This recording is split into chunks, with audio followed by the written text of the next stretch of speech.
Good morning, Raptor Freaks. Lexi Out's here, and it's Wednesday. No, Tuesday. There's so many games. It's Tuesday, and the Raptors have won their 8th game in a row, and they have swept the Cleveland Cavaliers as of last night. And yeah, things are just awesome in the Raptors world. We just don't miss a beat. And well, we had a very good win over a very good team in the East yesterday. And we're real. We're bona fide. We're a very good NBA team. Very, very good. That's what I have to say about this. But yeah, we're gonna do the reaction today. I've got the stars of the game, the classic car, the Instagram stories, all the stuff that we do on the day, every day on this channel. And the phone line is open also. I'm sorry, my background is different because I'm here at a hotel because I'm having work done at my place. So yeah, I will do the show here. And well, let's just get right to it. All right, let's see what's going on with y'all in the chat. I'm sure most of y'all are feeling really good, like I am, about how things have been going. And it is very realistic. The Raptors can be 10-0 by Sunday when they face the Knicks in Madison Square Garden. We have it Indiana tomorrow in the in-season tournament game. And then we have a game in Charlotte on Saturday, I guess. It's like Friday or Saturday. It's coming up. Yeah. And then we'll play the Knicks. And that'll be another big, huge test. They're all tests. But in some ways, you circle those top teams like Cleveland and New York and Detroit when you see them on the calendar. But yeah, let's see. Trevor J's first in, of course. We are not given a good life or a bad life. We are given a life, and it's up to us to make it good or bad. Yeah. I mean, we talk a lot about perspective and how it shapes our reality. And, two different people could have the exact same lives, and one of them thinks their life is good, and one of them thinks their life is bad. So it's like this can be very much a perspective difference. And it's up to each of us to make the best of the cards we're dealt and the best of the situation that we're in. Not every situation is going to be comfortable. Not every situation is going to be ideal. Not every situation is going to be great, but you'd be surprised how a good attitude can get you through those situations easier than a bad one. So let's just keep that in mind this morning. Thank you for the words of wisdom, Trevor J. You are awesome. The commissioner of fun is the best. That's what I got to say right here. He's bringing up that Brandon Ingram went off with mid-range and 3-pointers, and what a game for him. This is interesting. I should have maybe thought about this possibility yesterday in the preview that, we've been so blessed this season to have 3 20-point scorers on our team. RJ Barrett, Scotty Barnes, and Brandon Ingram. Well, RJ got hurt on Sunday night and was not available for the game last night. So that's a certain amount of scoring that's gone all of a sudden that we've been relying on so far this season. And well, Darko made it very clear to the players that we've got to pick up the slack in Barrett's absence and fill in for him. Well, Brandon took that very seriously.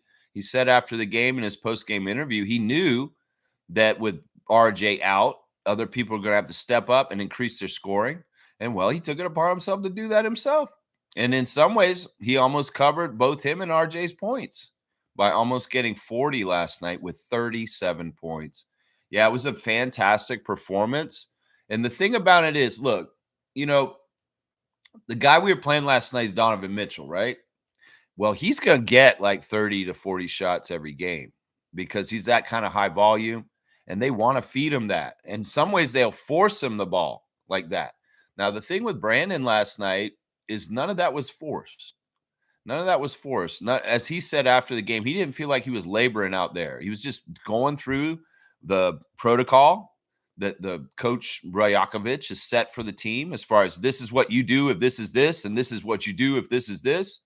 And, through the motions of the game, it's not anything selfish that he took over 30 shots. That was absolutely the green light in the situations that were presented to him. One of the things the Cavs did last night that a lot of teams have not done against us in recent games is they did not double Brandon as much.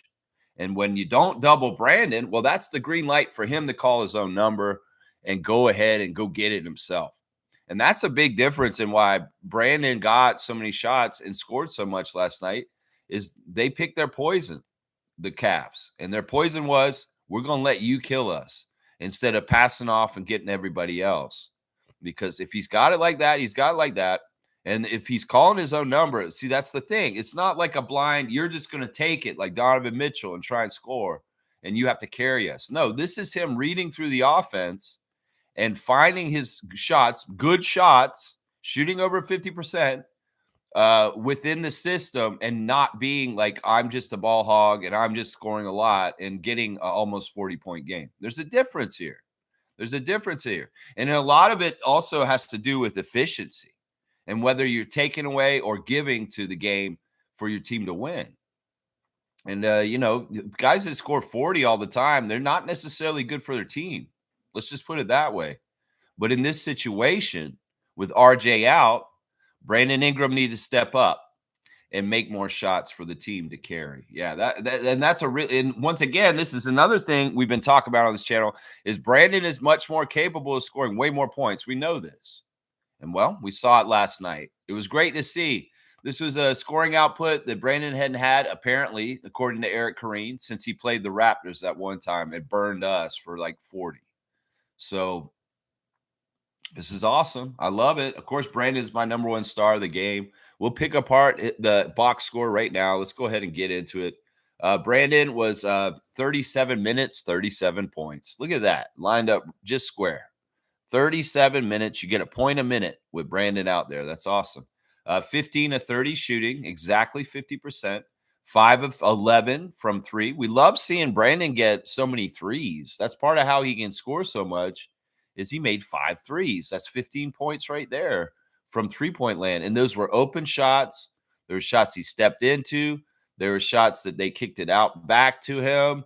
They're quality shots. That's the one thing. The Raptors overall as a team are making good shot selection. And they're taking very quality shots. And that's part of why we're shooting so well this year. It really is. At the free throw line, he got there. He made 2 of 5, 7 rebounds, 2 assists, 4 turnovers, 1 steal, a plus 11 for Brandon last night. Yeah, he's just electric. He's really fun to watch when he's operating like that, isn't he? It just gives us a real sense of like unstoppable confidence that, we can do this, we can do that, and this is what we're going to do. In the chat last night, I was saying at the end of the game, on the offensive side, Brandon Ingram's going to be huge for us. And at the end of the game, Scotty's going to be huge for us on the defensive side. Because in some ways, there's leadership in both those guys on those sides of the ball. Scotty even kind of said that at the end game. It's like, Brandon's going to make the shots, and I'm going to go out there and get the rebounds and get some blocks and the steals at the end of the game and mess up that other team from being able to be successful at the end of the game. Yeah. Trevor's saying when the reporters asked him about his pump fake, he said he learned it from Kobe. Yeah, this is very well-known knowledge. And, the reporters, once again, are idiots. Like, I don't understand if these guys actually know basketball because they ask such, like, low IQ basketball questions.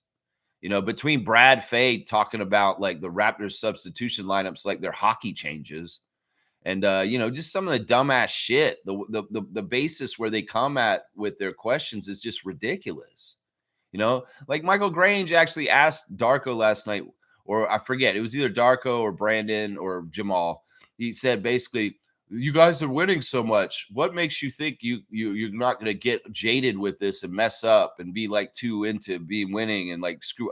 These guys just are so awful with their questions. And Eric Kareen, you don't know nothing about basketball. You may be able to write, but some of your questions are just some of the stupidest ass questions that I would never, ever ask those players and those coaches, because there's like, what is this even?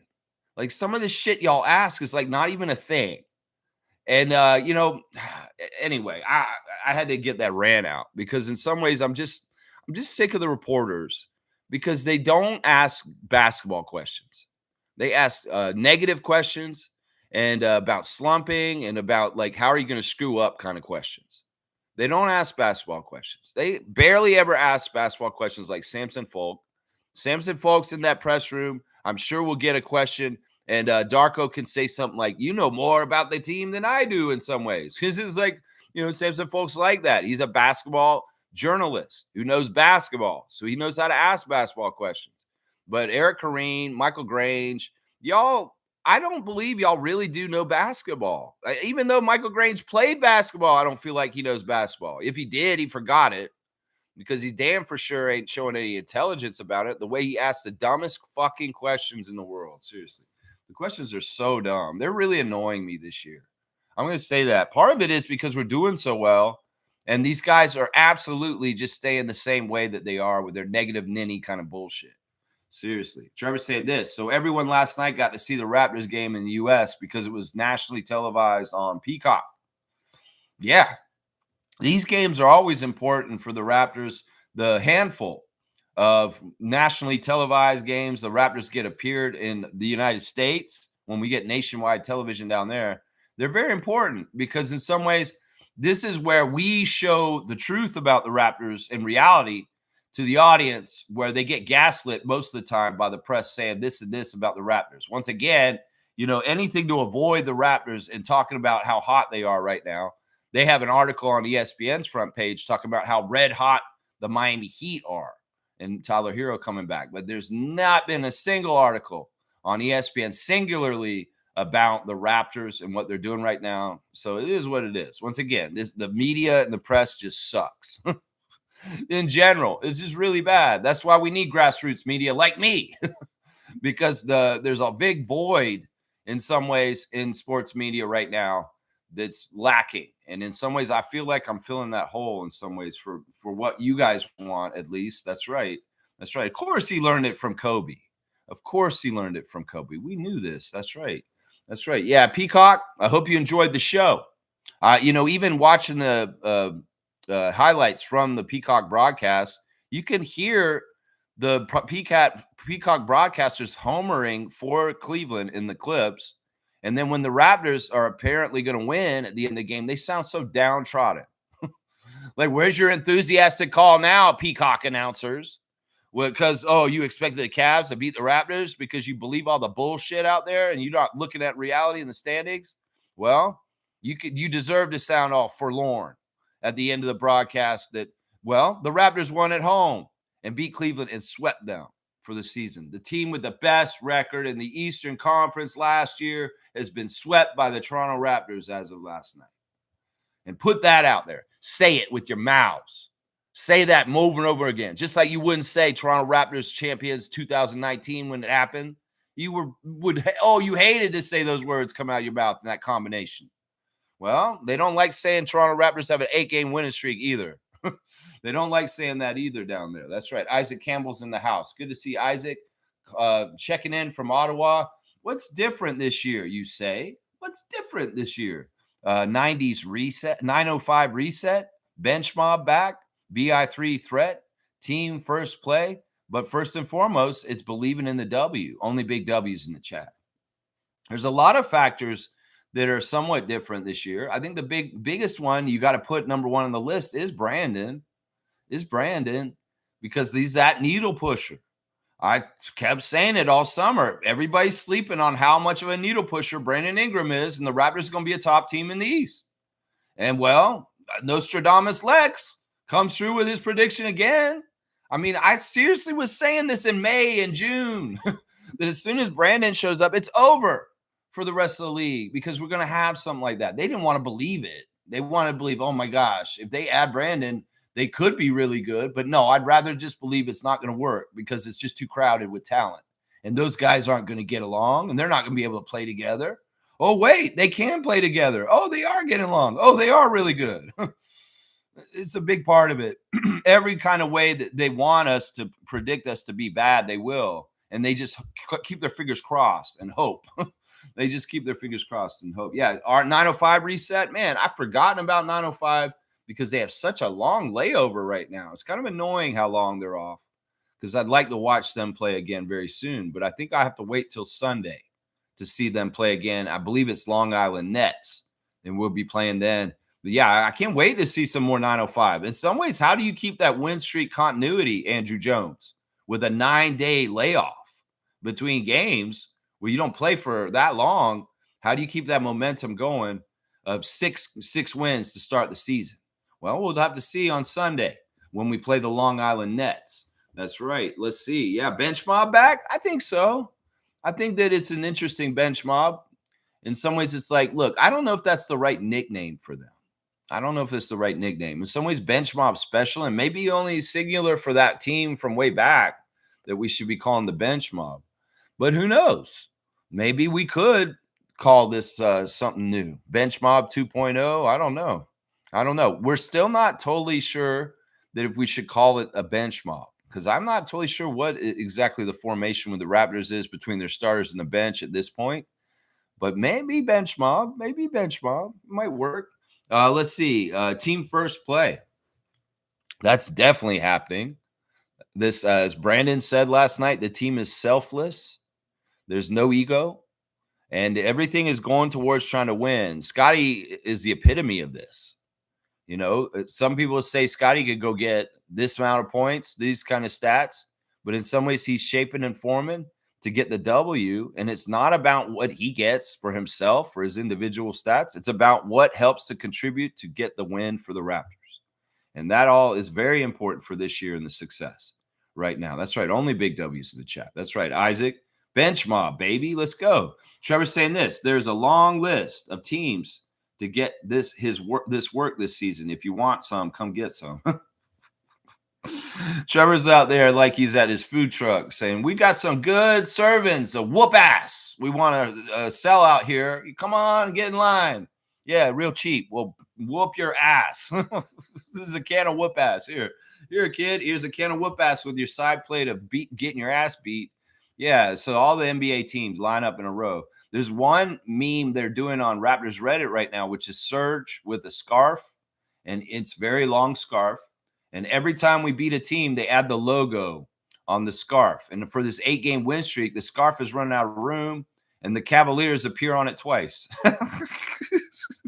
It's cool, man. If y'all see that meme, you'll be like, oh, there's the Serge meme scarf with the win streak of all the teams that we've beaten all the way down that long-ass scarf that Serge Ibaka used to wear. It's awesome, man. I love it, man. A long list indeed, Trevor. This is just the beginning of the season. And, well, we got some people lining up to get some ass whoopings. Yeah, just like they come to get your good food at your food truck. They're getting lining up. They're lining up. James has said this. Ingram fadeaways are high difficulty shots. Yeah, it's a high skill level. No one on our team can do what he does offensively. You know, in some ways, I don't want to be saying this. You can't do this. You can't do that. These guys can do whatever they want. At some point, maybe somebody like Jacoby or Scotty could learn the footwork of Brandon Ingram and the way he does things in certain ways and maybe mimic him to a degree. I mean, I don't want to limit them and say they can't because who knows? There's still a lot of time for those youngsters on our team. There's still a lot of time. But you're right. The offensive skill of Brandon Ingram is unmatched to a degree, but not just on our team. I mean, he's a unique player in the whole league. And we're very grateful to have him on our team because he's that kind of offensive talent. And yeah, we saw a plethora of different ways he does it. You know, I love one of the things I love that he did last night was he set up Scott on a transition basket where they were both running 2-on-1 break. And he threw it up in the air. And Scotty didn't get it totally clean to make a complete alley-oop, but he finished the shot easy with the layup. But, you know, that's the kind of stuff I love. There were a couple of flips like that. Sandro played point guard at the top of the key at one point and flipped rolls with Jamal. He threw that ball into the lane, and Jamal was the guy who was receiving the assist, and Sandro was the point guard. And that was very cool. I like that too. But, yeah, you know, Brandon showed a little bit more of some of the stuff that he can do for us and the level and the efficiency, you know, because that's the thing. He was volume last night, but he was efficient volume. And that's very powerful. You know, in some ways, some guys will be volume like Donovan Mitchell and jack up a whole bunch of shots and be the leading scorer, but they shot like 30%. And, well, it's much better to be efficient volume at 50% like Brandon was last night. It was awesome, man. Yeah, you got that right, James. Yeah, I mean, this very high difficulty. It's very astute. And like I said, pick your poison. That's what Darko said. You know, if you want to not double Brandon, well, you're going to pick your poison that he's going to get 37. You're gonna pick that poison. That's right. That's it right there. Yeah.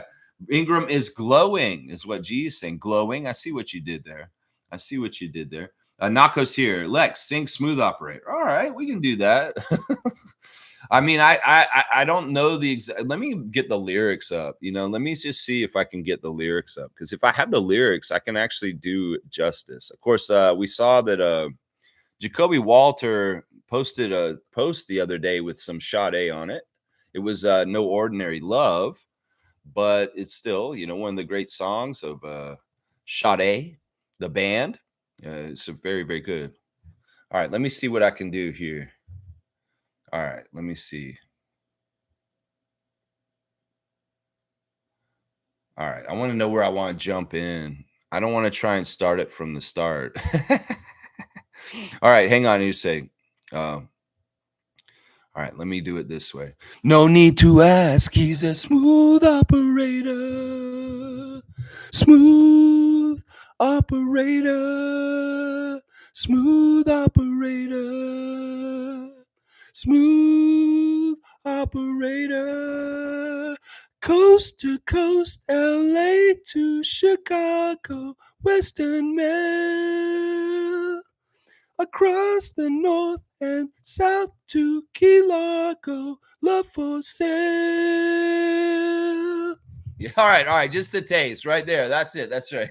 JL making me do that. I want to do it right. The most smooth operator I ever saw was I was driving through Atlanta once on the freeway, 75, and there was some middle-aged guy, balding, with the gray hair on the sides, and he had glasses on, and he had like an old Jaguar convertible. He's cruising around. I was like, that's a smooth operator. I was like, that's a smooth operator. That dude's a smooth operator. Anyway, all right, there you go. I try to do it right. I mean, she's an amazing talent to try and get her tone and sing that way. I am a voice mimic and I can do people's voices, but I don't know. In some ways, it's hard to do her and not feel corny. You know what I'm saying? Because she's so good, man. She's so good. Black Mama's here again. Good to see the Black Mama 2433 BI mid-range masterclass. Yeah, the shot chart for Brandon is diversified. It's there's the 5 threes, and then of course all the mid-range magic. There's a lot of nice turnarounds, and I liked him attacking the basket that one time. There was one play where they came up court, and Scotty was doing a Magic Johnson last night. Scotty was very, very Showtime Lakers last night with some of the stuff he's doing. He had the look away down pass, patting it Irvin Johnson to Jakob in transition where he just caught it and put it in. But there was one transition play where Brandon was running with him, and Scotty threw a no look to him all of a sudden at the top of the key at the 3, and Brandon had a lane. Scotty had read it that way, and Brandon kind of caught it, and then it's like 2 long strides, and then he's right at the rim, and he's like putting in kind of a dunk layup. And that was cool too. But yeah, diversification with the shot selection of Brandon inside and out. And that mid-range, that's the best part right there. That's the best part right there. Black Mamba, once again, man, thank you for gracing my stream. It's a privilege and an honor to have you here. Seriously, yeah, real comfortable win, Nako. Yeah, in some ways, this is ironic that this win seemed like it was easier than the one against Brooklyn the night before. Yeah, how's that happen? Well, I was shocked at how much the Cavs were hurt and they did not show up. It's almost like these guys didn't want to play us. They didn't have hardly any of their team. I'm like, well, you got to show up if you want to have your best hurt. And well, Cavs just, in some ways, can we blame our team that they don't show up against us? I mean, they did in the second game. Most of them were available in the second game we played against them. But definitely in the first and the third game of this sweep of them, we did not play the true Cavs. But is that our fault? No, they just didn't be there. I mean, Jared Allen's got a finger injury. He don't want to play the Raptors. Well, he ain't playing the Raptors. I mean, if you have a finger injury, I mean, I don't know how bad it is. But in some ways, it's like, dude, they need you. You're playing the Raptors. Like, there's a laundry list. I was shocked that so many of the Cavs sat out yesterday. And, well, they had who they had. And in some ways, Donovan Mitchell got some Oshii-itis, a little bit of Walter syndrome. And, yeah, even a little bit of getting his butt kicked in the shed. Really, really happy with the defensive choice to start Jacoby and put him on Donovan at the beginning of the game, because I really feel like we did an excellent job on such a prolific score. Only 17 points from Mitchell last night. And Darko gave a lot of credit to those three guys, Abaji, Walter, and Shed. And as they put it, is like with Donovan, to stop him, you just got to throw bodies at him. That's what they said. That was the term they said, just throw bodies at him. And that means multiple different defenders throughout the game, different looks, and just keep him on his toes and guessing. And you know what? You get what you get. Jonathan Mitchell, who's a little bit off with his shot, and he's missing more than he's making, and he's only got 17 points. Yeah, I love that. I love that so much. Let's keep going. Yeah, good game saying this. Shed had also had a point guard masterclass. Shetty is just his stats and stuff like that right now are showing that he's one of the most efficient players in the NBA. Like, he really is. He's one of the most efficient players because he's not a starter. And in some ways, he's not getting the huge minutes, but his stats and the minutes that he has are amazing. They're amazing. I think Karthika's got a stat on Shed this morning. Let me go look at it real quick. Let's see. Where is that? Oh, it's actually Lewinberg. I guess he's been reposted by Karthika. It says Jamal Shed over the last 3 games, 26 assists and 2 turnovers in 64 minutes. The Raptors are a plus 47 with him on the floor and a plus 4 without him on the floor. He may just be the NBA's most efficient playmaker. That's Josh Lewinberg of Sportsnet writing that tweet right there. Yeah, it's pretty good right there. Let me go do my second star of the game. It is Scotty. We'll talk about Scotty's all-around great game as described by Darko after the game. Scotty's a monster. Yeah, I'd agree with this. I mean, in some ways, he's the biggest, baddest man in town at games lately because the man can do whatever the hell he wants. Yeah, he really can. I mean, you see now he's muscling everybody every which way and doing what he does. He can do whatever he wants. And it's a beautiful, beautiful thing. And the things that he wants to do is win and do winning plays to help them win. He got a double-double last night, 18 points in 38 minutes, 8 of 13 from the field. He missed both his threes again, 2 of 2 at the free throw line, 11 rebounds, 6 assists, 4 turnovers, and a steal, a plus 14 for Mr. Barnes. He just is moving different right now. Like, if you pay close attention to him, I think that in some ways the Raptors are a little bit more emboldened each individually by the presence of Brandon and the confidence that he brings as far as being such a prolific scorer and a weapon to have on your team. In some ways, that is taking pressure off Scott in a weird way to go further into being like a Bill Russell, Tim Duncan, Ben Wallace kind of player. And that is such a winning championship kind of player. This big, huge, strong guy. And, you know, with him and Yak, they're just like rebound monsters, both of them. They're just swallowing up rebounds left and right. They both got double digits in rebounds last night. And, yeah, Scotty's just on another level of physicality at this point. If we think about his journey since he's been a rookie, he's gotten to this point. Well, we thought he'd get to this point. And, well, he really has. And I love that he's really habitating around 10 or 15 feet into the basket because that is the area that he's so money. And like I said, and the other thing is if he's not getting fouls, if he's not getting the shot initially, he's going for the second opportunity, and he's usually successful then where he cleans up his own garbage off of a slightly off shot. So, man, there's so much to like about what Scott's doing right now. He's just moving different. And he has a different kind of strength to him all of a sudden. Like, seriously, that man looks so strong right now. Like, I don't think there's many people that can push him around right now. No, I don't think there are. Yeah, Scotty's been fantastic. My second star of the game. Yeah, let's go keep going. My third star is Sandro Mamu. I felt like Sandro came into the game last night and was just the spark right away. Of course, he didn't start last night, but as soon as he came into the game, he was contributing in offensive ways in the first quarter that really kind of helped us. Of course, Cleveland was winning most of the first half, and then we kind of overtook them right at the end of the half, and then we kind of just beat them in the second half. But Sandro, because this is what right from the start, we saw 2 very high-quality Eastern Conference teams battling. Like, boom, boom, boom. And it was very even.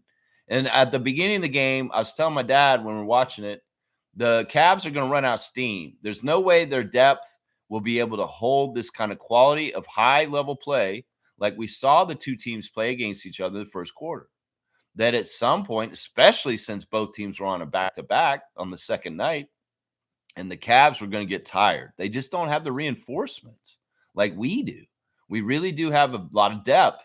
And the way that Darko's been spreading everything out so well, it really kind of makes people stay fresh and no singular main players are getting totally worn out. You know, Brandon said after the game, I didn't get totally my points on Sunday night against Brooklyn.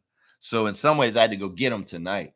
Not overusing Brandon is a luxury because in some ways we don't want to wear these guys out like Nick Nurse would. No, we want to keep them fresh all year. And the fact that they're all around each other kind of helps each other keep fresh because there's not such a dependence on them specifically for certain things and energy and night in and night out. You're not going to wear these guys out because they're kind of carrying some. It's like if you're carrying a heavy table. One person tries to carry the table on their back. That's a lot to carry. But if you have four people carrying each corner, it's a lot easier to carry the table, right? So that's a little bit of an analogy with the Raptors and why we can stay fresh. And if it was going to be a battle of two top Eastern Conference teams at a high quality of play, like it looked like at the beginning of the game, well, by the end of the game, one of them is going to fall off and not be able to compete as hard or well because they're more tired. And with the injury list and the guys not out there for Cleveland, well, it was inevitable they were going to lose, especially because it was at home and we rotate the way we do. I love that. Yeah, Sandro, 21 minutes for him off the bench, 12 points, 5 of 6 or 5 of 8 from the field, 2 of 5 from the 3, 9 rebounds, 3 assists and a turnover and a block, a +7. Yeah, he just gave us a little bit of everything right off the bat, like a really important spark in the first quarter. In some ways, he was our best player in the first quarter. And I wanted to give him shine for helping us get started like that because, the Cavs were playing exceptionally well in the first quarter. And we had to run with them to keep the sprint next to them. So we kept looking at them, next to them. And then at some point where they're going to get tired, we're just going to go ahead. We're just going to go ahead. That's how it works. The fourth star of the game is Jamal Shed. I thought that Shed was great. He didn't get double digits, but very effective. 24 minutes with 9 points, 3 of 4 from the field, 1 of 2 from 3, 2 of 3 from free throws, 7 assists with 1 turnover and a steal, a +14. Him and Scotty had the highest plus minus on the team. They were out there for the most winning. We talked about who would start in the place of RJ, and it was Jacoby. And I feel like that was the right decision for defensive matchups with Mitchell and stuff like that. But, I should have said this yesterday because I was thinking this. Jacoby may start the game, but I'll bet you it's very likely that the starters will be out there with Shed as the 5th person at the end of the game. And we'll see Quick Shed then. And I think Quick Shed is a really effective lineup. I mean, the stats on Quickly and Jamal being out on the court are exceptional. And there are finding all kinds of great cultivation on offense, having 2 floor generals out there at once. They can just see so much. And as Brandon said, playing with Jamal and Emmanuel on the court at the same time, there's just a lot of intelligence on the court there and a lot of playmaking and a lot of reading the court in different places, whether it's on or off the ball when you have Shed and Quickly out there. Now, one of the interesting things that happened last night because RJ was out, with the void of RJ, you got Brandon filling in the scoring.